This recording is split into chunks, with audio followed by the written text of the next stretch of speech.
With the U17 World Cup going on and Barcelona finally, and I mean finally, back in the Camp Nou, aka finally on the road back to some financial flexibility in the future, maybe that 1-to-1, I get to ask one of those big questions that I haven't been able to ask in a while.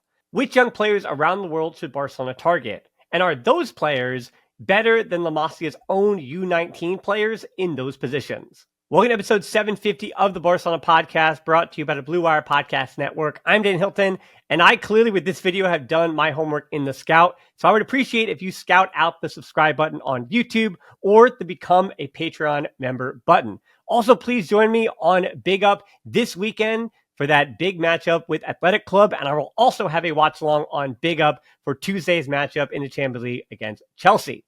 I'll have a preview before Chelsea, so I've got even more scouting to do. Speaking of scouting, today we're going to be looking at forwards, midfielders, some of those advanced defenders at a young age. I know it's hard to do. Spoiler alert, no goalkeepers, but that is a ton of players that we're going to be going over today. I will give you the profile of each player, the price, the risk, and the upside, and most importantly, answer the big question, would they legitimately be an upgrade over Barca's U19 players coming up from the academy? This is episode 750, so I had to go big with it, and this was a huge undertaking. Predicting youth football and figuring out future potential is so difficult, so any support would be greatly appreciated. All right, without further ado, let's dive in. Before we scout the world, let's establish the competition in La Masia with some of the biggest prospects between Juvenil B, which is the U18s, and Barça Athletic. We can go all the way down, sure, but I don't think that's very useful in the next few seasons. I have obviously omitted Lamine Yamal, Pau Barça, Marc Bernal, and even Hector Fort because those are all first-team players with Hector Fort, of course, on loan. So my benchmarks are at left wing, Iu Martinez, center forward, Oscar Gustau, right wing, Ibrahim Diarra, and Sama Nemoko. At attacking midfielder, it's an assortment of players, Dro Fernandez, Tony Fernandez, Ibrahima Tunkara, and Gorka Buil. At center midfield, it's Guille Fernandez and Kim Junet. Defensive midfield, we got Tony Marquez, Baba Karuma, who can also play at center back, and Gerard Moyol. At left back, it's Geoffrey Torrens.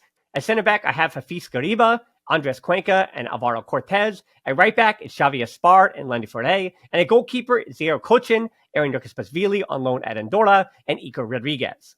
You may have other favorites, but this is my standard. For Barcelona to bring in another young signing, that player must already be an elite prospect, almost a guaranteed financial risk in case it doesn't work out, physically ready for the first team basically already, and some kind of established link or a confirmed desire to someday play for Barcelona. That last part is key. We could name teenagers forever, but the ones listed are those that fit at least most of this criteria. All right, let's uncover some gems. For the forwards that Barcelona should track, we're going to start in the middle, and we're going to start with arguably the most important position that Barcelona are going to have to get right over the next even season or two. Vitor Roque was the last teenager brought in for big money, and that story is so interesting the more it continues to unfold at Palmeiras. The now 20-year-old, yeah, he's still just 20, is back in Brazil and back to looking like the prospect that Barcelona bought and probably should have waited those additional 2 years for.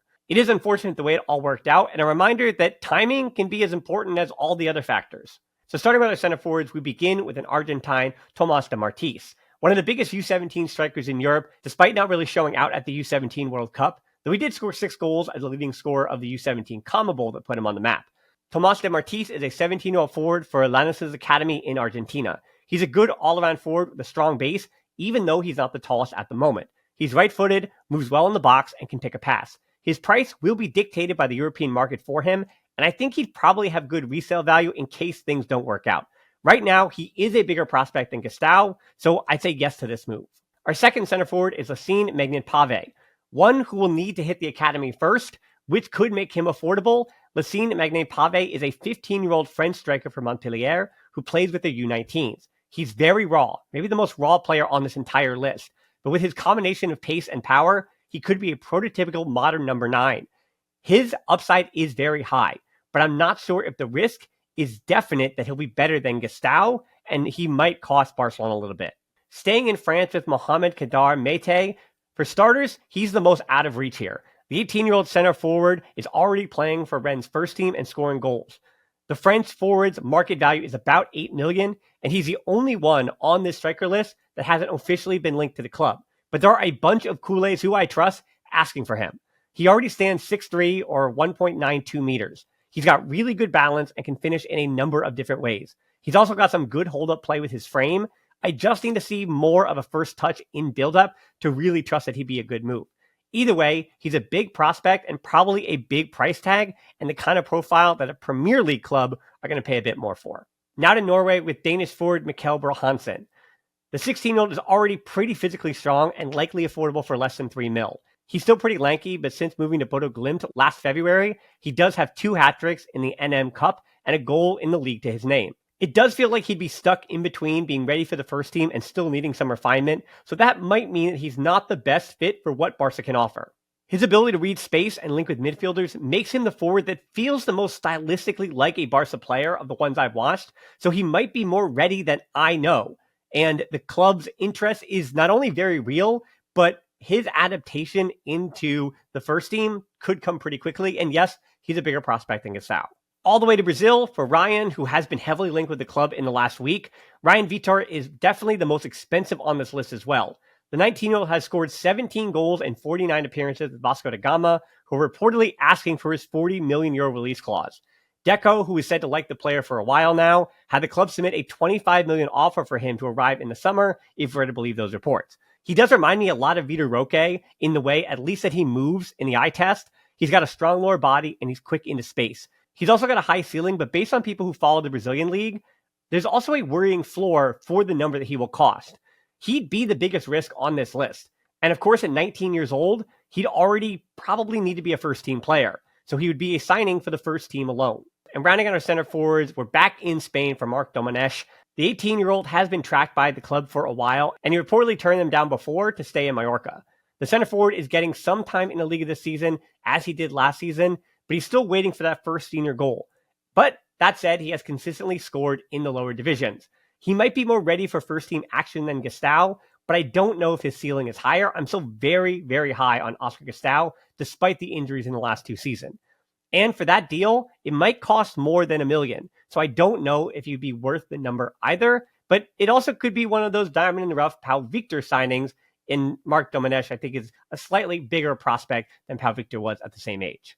Let's head over to the left wing, and I'll be honest, there aren't a lot of young left wingers that are linked with FC Barcelona, or ones that I'm particularly very high on. And it's interesting because, obviously, on the right side, you got Lamine Yamal and Rooney Bardghji. So on the left wing, you're just looking for somebody. Because other than that, all the other prospects that La Masia have, yes, there's Danny Rodriguez, and you go lower, you have Ruslan Mba, but there are really no major high-level prospects at the left wing for FC Barcelona in the academy. That said, I don't know how sold I am on the 3 names I have for you, but let's get into them.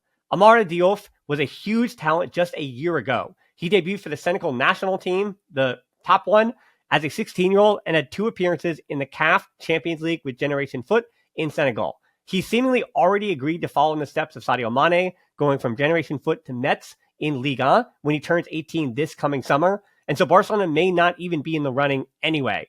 An ACL tear has his future also in question as to if he can get back to his best and how quickly he can do that. So this would be a name that Barca would need to revisit. And I do, having seen him as a 16-year-old, hope that he can get himself back on track in the next year because, again, without hyperbole, he was a big, major talent in world football just a year ago. The one that is linked to FC Barcelona is Cardoso Varela of Dinamo Zagreb, and depending on what you've read, the 17-year-old Portuguese winger has already signed for Barcelona with bonuses up to 20 mil, similar to the way that the Pedri deal had been structured. His agent is also Andy Barra, who also happens to represent Dani Olmo, among others, at the club, so take that with a grain of salt.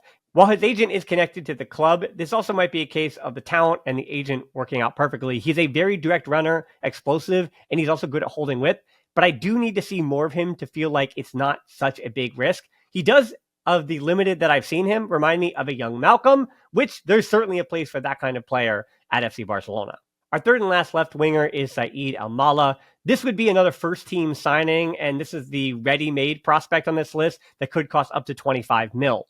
The 19-year-old is scoring goals with Köln in the Bundesliga, but he's still a bit unpredictable, and I'm worried about that consistency. Yes, he does have high upside, but again, I'm not comparing him to Iu Martinez because there are a few years between them. I'm just asking whether he would give you more than Rashford does now at this point. Not Iu Martinez, but Rashford. And I think the answer at this point is no. at least not for a while. So I think Barcelona are probably going to miss their window or miss the boat on this kind of signing. Jumping over to the right wing, well, there's Lamine Yamal, there's Rooney Bardghji, and Ibrahim Diarra, and Samu Namoko. So I don't really have any right wingers for you. Let's move into the midfield. The story for midfielders is the need for that elite Barca DNA. I know I'm going to get in trouble here. I hate using that term, Barca DNA. But with all the midfielders that these players would need to be better than, I listed so many of them at the beginning, that's a big list. So they basically need to be an 18-year-old signing for the first team that would already need to be better than Dro, Tony, and Guy Fernandez, Juniet, Ibrahima Tunkara, and even Gorka Buil. I'm pretty high on all those players. I think all of those players are definitely first-team players somewhere, so the bar here is very high. First are the attacking midfielders, and we're of course going to start with the Mexican Gilberto Mora. I already profiled the Tijuana product in a standalone show, so please go back and watch that one. I do, as I said in that video, think he's the real deal. And I think he's better than the other players that I just mentioned that are also his same age at Barcelona. I know it's insane to say that with a Mexican talent because you are taking a big risk with that, but I do think that he's not as much of a risk if the price is right compared to almost every other Mexican talent that I've been watching for quite some time. Speaking of risk, we're going to talk about another Brazilian talent in Gustavo Zabardi. Sao Paulo are struggling financially, so maybe the risk is mitigated a little bit. Barcelona may be able to swoop for the 16-year-old with an Italian passport and bring him over right away. He is very technically sound, left-footed, and since he still plays in the Sao Paulo Academy, one would expect that he'd get some seasoning in La Masia before a shot with the first team. It does sound like low risk, high reward, and with Sao Paulo having their financial issues, Barcelona would probably be wise just to take a flyer on him. So this actually isn't as crazy as it sounds. Our final attacking midfielder is Abdallah Ouzan. He's currently playing for Morocco at the U17 World Cup, where he scored some absolute golazos, and he's also playing for Ajax's U21s. He's still just 16 years old, and he is already a tremendous playmaker. His ability to dribble into a dangerous spot and deliver the final ball, so basically the whole point of receiving the ball, that's his best skill. He was reportedly on the verge of a Real Madrid transfer in July, but the deal collapsed when he failed his medicals. And I can say there's a lot of times in both clubs' history where Barcelona and Real Madrid, it looks like that one of those clubs is going to get this talent, and then at the last moment, he kind of switches the other way and goes to the other club. So Los Blancos might come back for him, but Barcelona should have him on the radar too. He's probably available for less than $2 million, though that is probably going to rise after this U17 World Cup, and it also is potentially going to be the lowest that his market value ever will be. I've got one central midfielder name because that is a jam-packed position at Barcelona, and it's a player that is basically on the verge of that huge move that's coming soon for him in Kees Smit. Ronald Koeman compared the 19-year-old AZ Alkmaar midfielder to Pedri, so we've already got that out there. Unfortunately, a ton of other teams, led by Newcastle, seem to agree with Koeman on him. He was the best player at the U19 Euros, and he is sensational at using both feet to get himself out of pressure. That is why Koeman said he was Pedri-like. Which for Barcelona's sake, that means that he is very press resistant. The player himself has also said his favorite club is Barcelona, though Newcastle are most likely to meet AZ Alkmaar's 25 mil to 30 million evaluation for him, which might be a bit too pricey for Barca right now.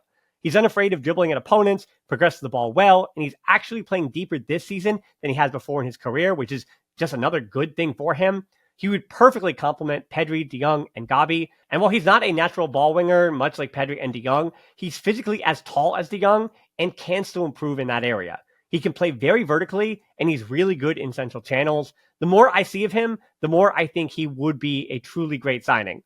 But Barca would need to grab him now because this might be the last time that they actually can afford him.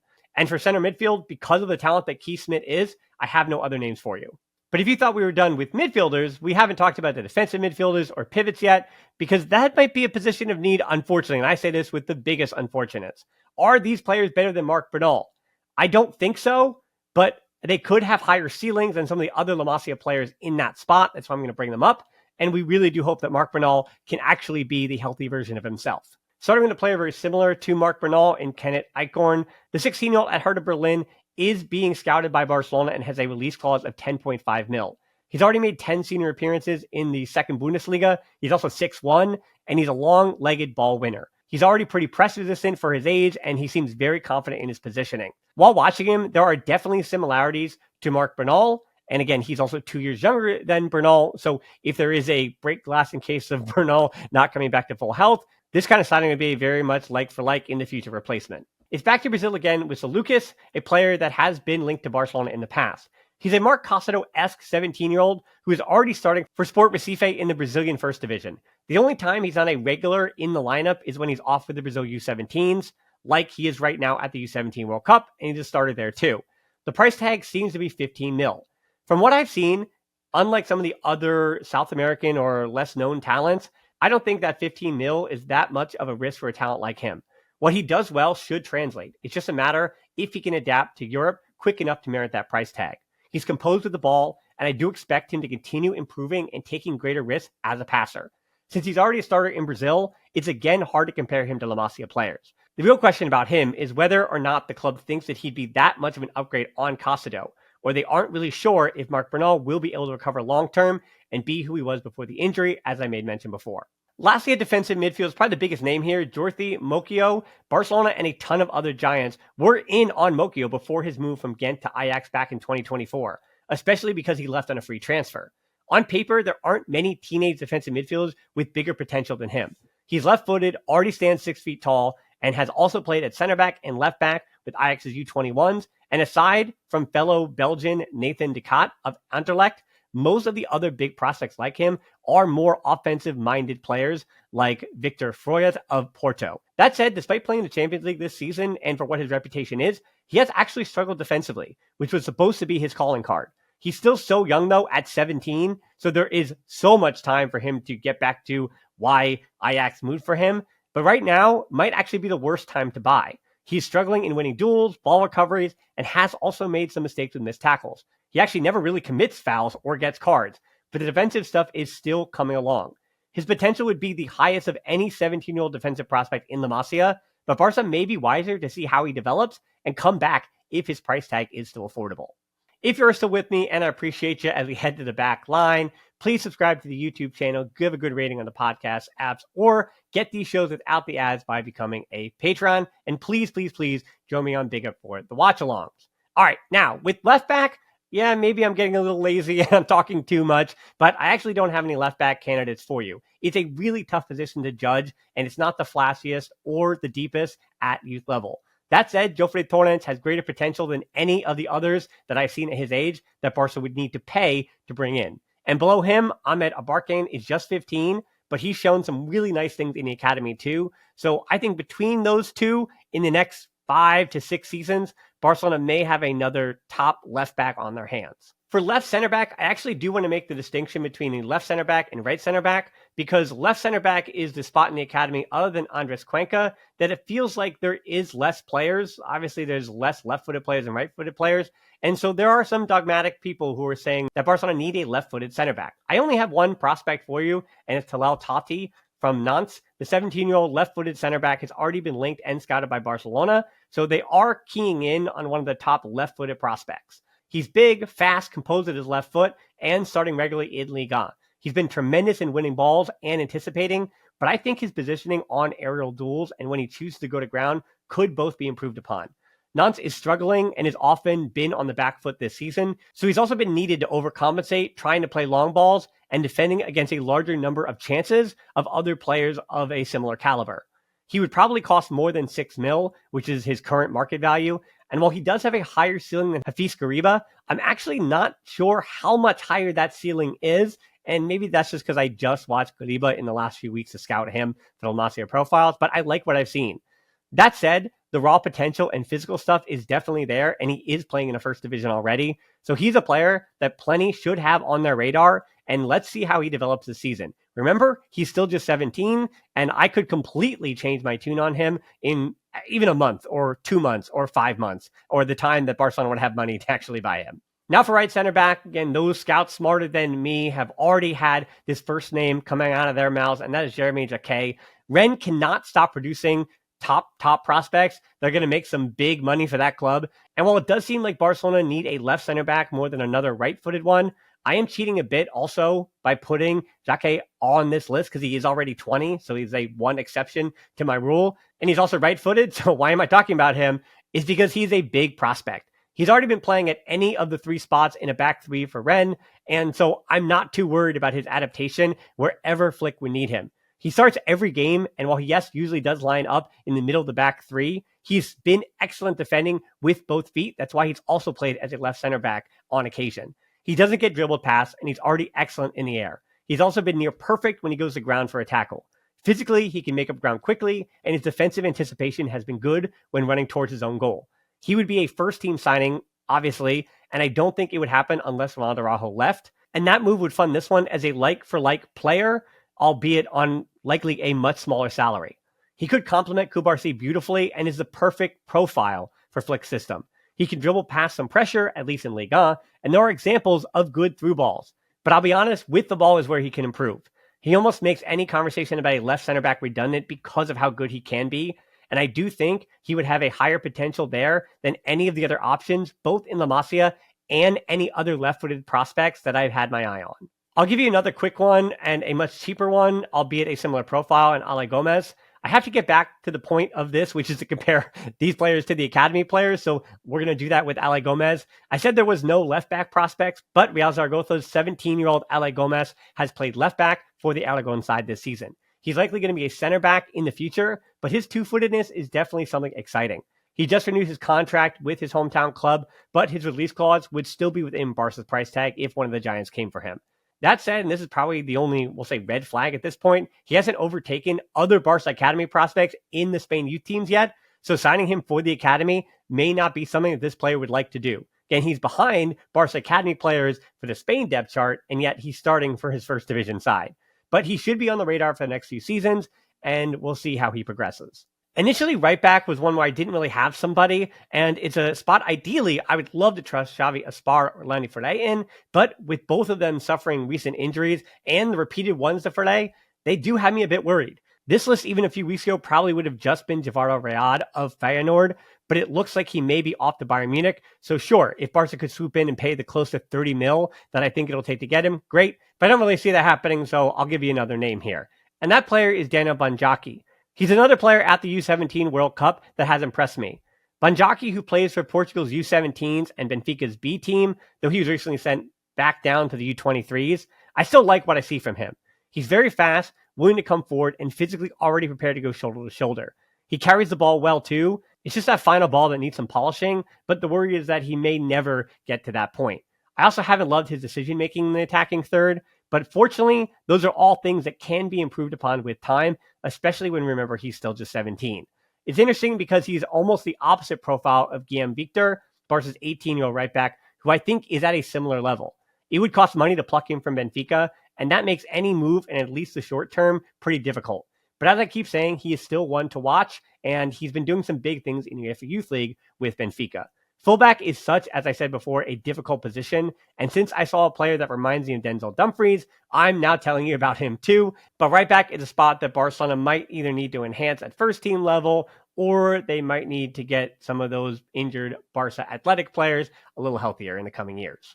For goalkeeper, I'm going to save you. I've said too many words, so don't even worry about it. Joan Garcia is 24 years old, and between Diego Cochin and Aaron Jacquet, Barca has two of the better youth goalkeepers in football. So yeah, it's Juan Garcia with the gloves for the foreseeable future. And if someone's going to win that backup spot behind him that is currently a teenager or just turning 20 years old, it's going to be one of those two. So here's the honest answer to the initial question. La Masia's U19 core have a ton of players with huge potential, but not every position is covered by a generational talent. And there are top tier prospects that I think Barca would be wise to keep on their radar. Maybe you can tell by the inflection in my voice and some of my reports, but the big names that are really exciting to me, as you probably noticed, are Gilberto Mora, Kees Smit, Jérémy Jacquet, Daniel Banjaki, and Zalukas. I'm pretty sure at least 4 of those 5 are going to be really good pros. As for striker, I'm actually still undecided even with everything that I've seen.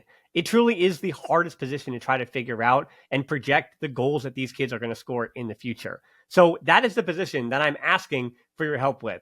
Please, whether it's on social media or if you're watching on YouTube, in the comments, let me know some of the names I missed or who your pick is from who I just mentioned. Again, this kind of video and show is a huge, huge undertaking. It's an absolute labor of love that does not really yield the results that equal the amount of work that I put in. So any help anywhere, leaving a nice comment for me anywhere, talking things over with me on Big Up for those watch-alongs at Athletic Club or Chelsea, all of that is a huge, huge help. or just paying attention and subscribing and watching the next video along with me, which again, if you're still here, I really, truly appreciate you. So with all that said, Forza Barça.